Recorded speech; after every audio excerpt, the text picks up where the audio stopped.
Chers amis, je crois que chacun a compris que derrière le débat sur l'identité nationale était strictement et uniquement montré du doigt l'islam, et que la question qui allait se poser de plus en plus dans le débat public organisé par les médias dominants, c'était la question de l'islam en France, question posée de manière à nous faire comprendre qu'il y a incompatibilité entre les deux. Donc comme nous c'est égalité et réconciliation, et qu'on essaie d'apporter notre pierre à l'édifice, on essaie de réfléchir comment il peut y avoir un islam de France qui soit compatible à la fois à la foi des musulmans et à la sensibilité on va dire des Français de souche ou des Français non musulmans. Donc pour ça j'ai produit un texte de proposition qui lance le débat, à mon avis de manière à essayer de trouver une solution, pas à empêcher qu'on trouve une solution. C'est un texte qui a été publié dans Flash, mais comme je sais que les gens sont paresseux et que même si le texte a été relayé, les gens lisent peu, je vais le lire là pour que ça soit, comment dirais-je, une sorte d'appel du 18 juin, quoi, un texte sonore, en espérant qu'il circulera et que ça fera réfléchir et que ça lancera une polémique positive. Voilà. Donc ça s'appelle « À l'ombre du minaret en flammes ». Et ça s'adresse aux musulmans et aux Français nationalistes, parce qu'il faut bien évidemment réconcilier les gens qui ne sont pas de la même famille, et on a quand même aujourd'hui face à face effectivement les nationaux qui se sentent attaqués par l'islam et les musulmans qui sentent que les nationaux les rejettent. Voilà. Donc à l'ombre du minaret en flammes. Le positionnement politicien de Marine Le Pen est excellent pour le FN. La critique du mondialisme, c'est la défense de la France. La critique de l'islam radical, c'est la défense de la France. Les Français sont exaspérés par la violence économique mondialiste. Ils sont exaspérés par l'arabisation de la France. Marine Le Pen donne donc l'impression de vouloir sauver la France, mais comme Milosevic qui voulait sauver la Grande Serbie plutôt que la Fédération yougoslave, ne risque-t-elle pas, dans les faits, de la précipiter dans la guerre civile? Et la guerre civile, n'est-ce pas ce que veut l'empire mondialiste, lui qui prospère partout, en Yougoslavie, au Liban, en Irak, sur les décombres des nations?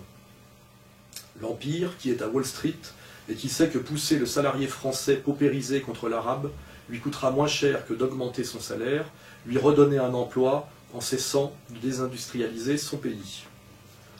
Qui sait que désigner l'arabe rhabillé en musulman comme responsable de ses souffrances lui évitera, lui, de passer à la caisse et à la casserole. Et c'est forcément électoralement très efficace, puisque là où il y a le plus de Français qui souffrent de la crise économique, c'est là où il y a aussi le plus de musulmans déguisés en arabes. Des racailles aussi, élevés à l'idéologie libérale de la maille, des meufs et du bling-bling, comme Doc Gineco et son petit pote Sarkozy Junior, dit Mosset, mais de cela, étrangement, on ne parle plus, ils ne sont pas musulmans.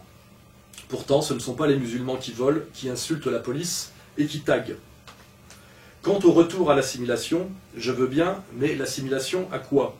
À la France de Sarkozy l'américain, qui fait du jogging avec t-shirt New York Police Department et Ray-Ban?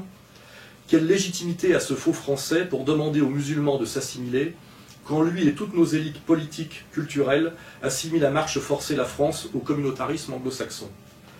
Comment oser exiger qu'on en finisse avec le communautarisme quand on va chaque année prendre ses ordres au dîner du CRIF, ce CRIF qui, après nous avoir seriné que le problème en France, c'est l'islam, vient de se prononcer pour les minarets, le communautarisme et la guerre civile. Plus sérieusement, comment s'assimiler à la culture française en banlieue entre la barre HLM Yuri Gagarin, la médiathèque Robert Schuman, membre du premier gouvernement Pétain, et le fast-food McDonald's? À la limite, moi aussi je suis pour que les musulmanes enlèvent le foulard dans l'espace public, à condition que les juifs enlèvent leur kippa.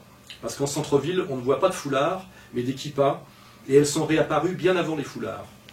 Et même si je vous accorde que ces jeunes barbus de 3 jours, ces jeunes filles à foulard, parfois pour la frime et la drague, sont agaçants, plus exaspérantes encore sont les manipulations des autres, cette bêtise de tous, musulmans et gaulois, fonçant tête baissée dans le piège à coups de surenchère identitaire. Mais la colère ne doit pas nous faire oublier que l'arabisation de la France est d'abord la conséquence de l'immigration, de cette immigration à marche forcée contre la volonté des peuples, de tous les peuples, français comme maghrébins, voulus par le mondialisme. au point de nous faire oublier d'ailleurs qu'islam ne veut pas nécessairement dire arabe. Alors au lieu d'aller au clash en jouant le jeu du conflit de civilisation, qui est le jeu de l'Empire, ne devrions-nous pas, plutôt, nous les nationalistes, par patriotisme véritable, donner la parole aux Français musulmans patriotes, à ceux qu'on ne voit jamais dans les médias qui invitent de plus en plus complaisamment Marine Le Pen pour faire le sale boulot, car ce sale boulot, voulu par la classe politique tout entière, de la gauche Caroline Fourest à la droite Alain Finkielkraut, ce sale boulot du ratonneur, il faudra encore que ce soit la droite nationale qui le fasse. La bourgeoisie cosmopolite, elle, veut garder les mains propres.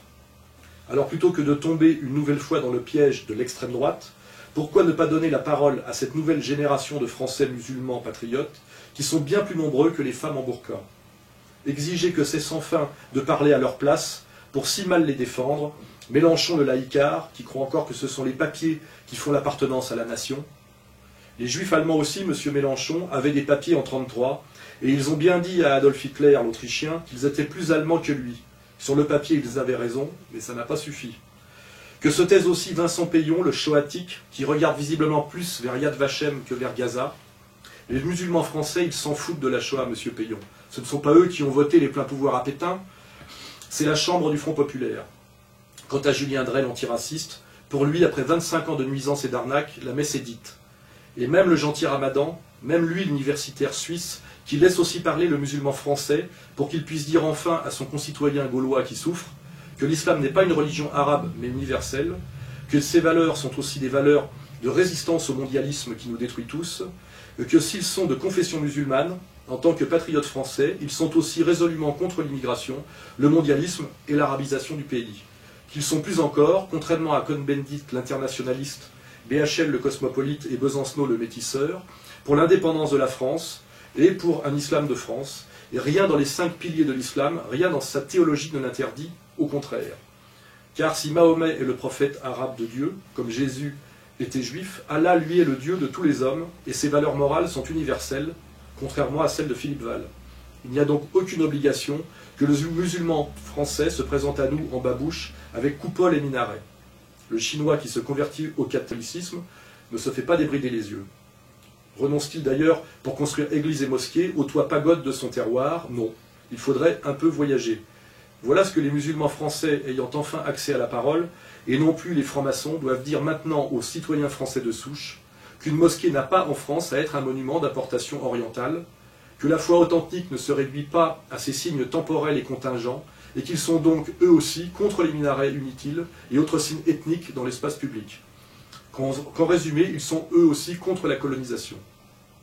Le dire vite, clair et fort au peuple de France en colère, pour ne pas devenir demain les boucs émissaires de la crise pilotée par Wall Street, savamment relayés en France par le CRIF, et dont Marine Le Pen, à ne pas plus y réfléchir, risque de devenir le prophète. Parce que sur le plan pratique, qu'il y ait loi ou ordonnance anti-burqa, comment dévoile-t-on les femmes dans l'espace public? On envoie des petits bleus élevés aux droits de l'homme, arracher des fichus de force dans des lieux de non-droit peuplés de sous-prolétaires très nerveux sur le respect, là où même avec un ballon de basket, les flics ne peuvent déjà plus mettre un orteil. Donc la loi anti-burqa, c'est du flanc, du signe, une déclaration de guerre. Pour pousser les musulmans humiliés à se radicaliser, ça n'a pas réussi avec le foulard au moment de la seconde intifada, alors on y retourne avec la burqa avant de bombarder l'Iran, Iran qui au passage est musulman et perse. Ils vont finir par l'avoir, leur guerre civile généralisée, nos mondialistes pour qui toute nation solidaire et forte est un obstacle au futur gouvernement mondial, comme en ex-Yougoslavie, en Irak, au Liban, en Palestine. Milosevic aussi, au lieu de sauver la fédération yougoslave, a voulu sauver la grande Serbie. Et les Serbes ont eu la petite Serbie avec la partition du Kosovo. Souvenez-vous là aussi, BHL, Kouchner et Glucksmann le Tchétchène étaient tous pour les minarets.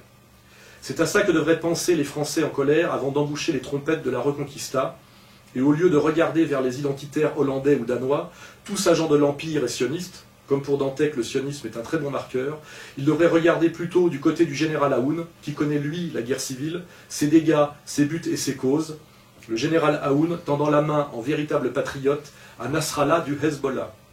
Inch'Allah. Voilà, j'espère que certains auront compris. Et que ça sera un bon sujet de discussion positif. Voilà, merci à tous.